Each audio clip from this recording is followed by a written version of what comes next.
Աղետիկի Սարգյանի բնութագրման մեծ Հովհաննես Թումանյանի գոհարակյալ բացակիցանքով չի անցել։ Թումանյանի արվեստը կարծես ժողովրդի ժողովրդական։ Նա կարողացել է տապալել հոգու և էության մեջ։ Պատանի հասակից մինչև խորհրդություն, ինչ տարիքի է, որ լինի ընթերցողը համագիտակցությամբ է։ Հարուստը նաև նրա հիմքերի գեղարվեստական միջոցները։ Պատկերացնում են ձևերը, լեզուն, ոճը, կառուցվածքը։ Նրա կարծիքով արվեստը պետք է լինի աշխունաբար և աշխունաբար։ Թումանյանի ստեղծագործությունների զարգացումը։ Թումանյանի ստեղծագործությունները նման են ձեռքերի գործված մարդկանցների, որոնք վիդեոներ շատ բան են, բայց իրականում անհասանելի չեն։ Պատմվածքն է նրա լեզուն, բայց ոչ պատմում։ Նրանց ոչ մի ավելական չեն կարող տեսնել։ Ոսկերու ձևը ասել է, ոչ բանալու է, ոչ պատմում։ Նրա համար բոլոր ստեղծագործությունները սերվում են ժողովրդական բանալությունից, ինչպես խոստովանել է Թումանյանը, ժողովրդի սնորմիկ վերցնելը և նրան ավելի հարազատները ավելի դժվար է, քան ինքնին գործելը։ Ինչ կարող կողմել բանաստեղծի արվեստը։ Իհրասների արտաքինը, շարժուձևը, նրա շրջապատող միջավայրի օգնությունն այնքան կենդանի են, որ մտածողը շոշափելիորեն տեսնում այդ ամենը։ Կոմիկ են այդ միջավայրում ապրում դրության դաշնալի Մաները շրջավորում է գնուցում, մարդուպես նրանք խոսում են արձագանքում հերոսների ճակատագրերի, կամ էլ հենց իրեն, հերոսները, դառնում են գնության իմաստը։ Ցայից հանեցված իր բարի հերոսներին Թումանյանը ձգում է գնությանը, որպեսզի գնության համար նրանք ինքնիկան իրենցեցող մինոթորում, նոր առանձնահատկություն կարող է տեսնել նրանց ստեղծագործությունները։ Հիմա, երբ դուք եք նույն ցնտումով կարդալ նրանց ստեղծագործությունները, ինքնեթել շատ բան կտեսնեք ու կհասկանաք։ Մեր նախագծային աշխատանքում մենք անդրադարձել ենք Թումանյանի շաբաթի ստեղծագործություններում լեզվի պատկերավորման միջոցներին, որոնց շնորհիվ ավելի հնարավոր է ստացվում ավելի կոնկրետացնել պատկերով կյանքի առանձնահատկությունների ներդրումները։ Պատկերավորման միջոցների պարզաբանումը և բացահայտումը նպաստում են ոչ միայն ստեղծագործությունների քիչ հասկանալու, այլև զարգացնում են սովորողների գեղարվեստական ճաշակը։ Այժմ մենք առանձին առանձին կներկայացնենք այդ միջոցները։ Մատիրը առարկան կամ երևույթը գեղարվեստական բնութագրով որոշիչն է, որն ունենում է փոխաբերական իմաստ։ Բոլոր մատիրները որոշիչներ են, բայց ոչ բոլոր որոշիչներն են մատիր։ Օրինակ, քաղցր տնօր, քաղցր երեխա։ Մենք բոլորս գիտենք, որ տնօրը քաղցր երեխա, իսկ երեխան ամուր, ընկերություն։ Ամուր լինում է ամուր ընկերություն։ Մենք կներկայացնենք մատիրի մի քանի օրինակներ Հովհաննես Թումանյանի բանաստեղծություններից, քարոթներից, հատկապես փոխաբերության փոխուայիններից, կամ համար բանանա բանաստեղծություններից։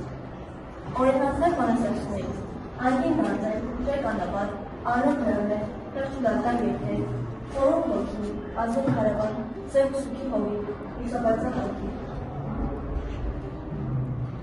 Օրինակներ պոեմներից. Ու չոր,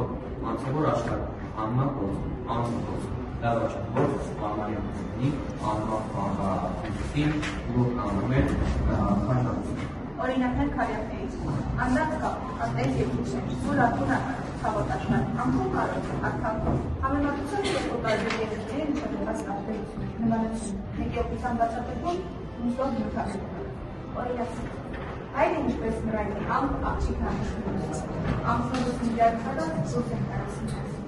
Կորտրաբանանիչն է չկծողում, տպատ կարասակ ինչպես արտասուկ։ Խոսում ստեսեք ուր եք, կարգործանի դուրի պես, եկապում կաբրեր կպատեց, ինչպես գիշերն եք խավեր,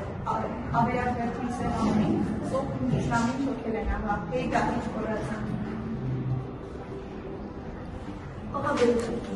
Փոխաբերությունը լեզվական և գեղարվեստական միջոց է, որի ժամանակ մի առարկա, երևույթ կամ գաղափար ներկայացնում է ոչ ուղղակի իմաստով։ Խոսքը դառնում է պատկերավոր և ձեռք է բերում բոլորովին նոր սպասելի իմաստ։ Օրինակ,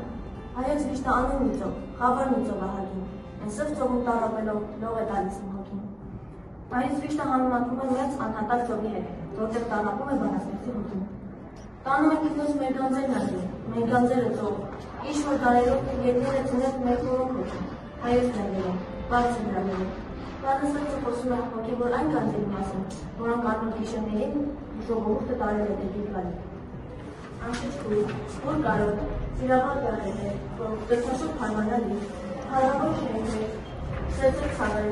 ծիծխիտ Ձգում է ծով մանեցածան, ձգում է սիրտը տվի, գոռում է ծով նահեղածան, կրկնում է կատավի։ Կրտովել կարող են ինչպես բարել, այնպես էլ ամբողջ տողել։ Օրինակ հայոց լեռներում բանաստեղծության յուրաքանչյուր դեպքեր վերջանում են նույն տողով, միայն մեկ մակդիրի կրկնությամբ, որի մեջ խորանում է ամբողջական իմաստը։ Հայոց լեռներում, Բուժալ լեռներում, Հայոց լեռներում, Բարձր լեռներում, Հայոց լեռներում, Արմոնք լեռներում, Հայոց լեռներում, Սուքի լեռներում։ Հնկավերթի առումը պոեմի 4 գրքի բոլոր տներն ավարտում են, թե չլինի ինն ու գինին նախադասում։ Առաջին պոեմում կրկնվում են հետևյալ տողերը։ Երեք երիկում այդ կողքից սնից կախ էին նարած երեք հրացան, ով է մեղավոր, միտք եմ անում ու չեմ հասկանում, ով է մեղավոր։ Թվավորներ, ցանկացած գրականության մեջ մնում է գրող, որի ստեղծագործությունը դառնում է այդ ժողովրդի թե նոր խոսքերի ակունք։ Մեզ համար այդ գրողը Թոմանյանն է, ում ստեղծագործությունները հարուստ են հայ մարդու հարազատագրող խոսքերով։ Մի քանի բառերից կապկացած այդ խոսքը մուտքի փայլուն մտածումներ են, համոզում և հրապուրիչ են։ Ինչ ես կորցրել, ինչին մանկալիս, ամերած որ չենք ապրում եք էլի, ամեն մեղնովի երանի տանում։ Մեր ապրոս ինչ է, մի կտոր չորած, էներքել հա և ինքից կապած, արդեն թեկեցիկ բանի տերետ է, մարդիկ և կրև են անում, մեջտեղ բլավ իրար չեն բաժանում։ Բանը վերջացնենք գևական կարգով, վերան են կապած Սարյան ասում։ Դասասները բարերի կան կապակցությունների ու չոր, անցավոր աշխարհ, անման կոց, անման կոց, դավաճ, որ բարմարին ունի, անման կոչին, լուր կանաներ, հաջողություն։ Օրինակներ քարյակներից։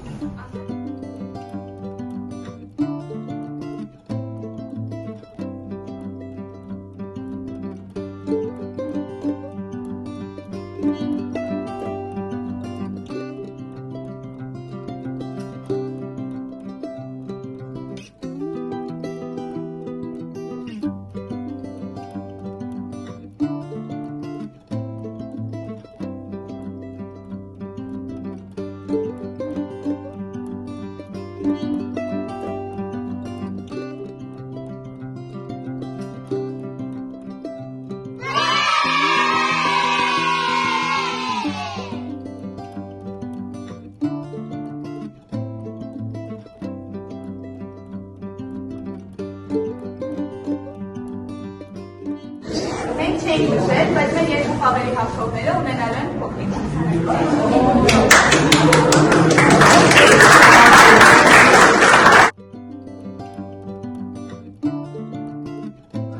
Ասում ենք երկրորդ խաղը, որտեղ խաղը վերաբերում է դարձվածքներին։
շնորհակալություն մասնակիցներին մեր խաղին մասնակցելու համար։ Շնորհավորում ենք բոլոր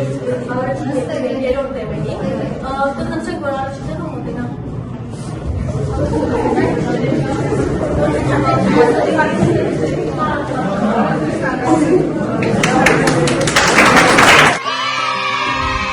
Ծանոթացրինք Հովհաննես Թումանյանի արվեստի բնորոշ կողմերին։ Հատկապես ուշադրություն դարձրինք խոսքի պատկերավորման միջոցներին, որոնք օգնում են մեզ ստեղծագործությունը ճիշտ հասկանալուն և հարուստ խոսք ստեղծելուն։ Շնորհակալություն, որ մինչև վերջ մնացիք և դիտեցիք մեզ։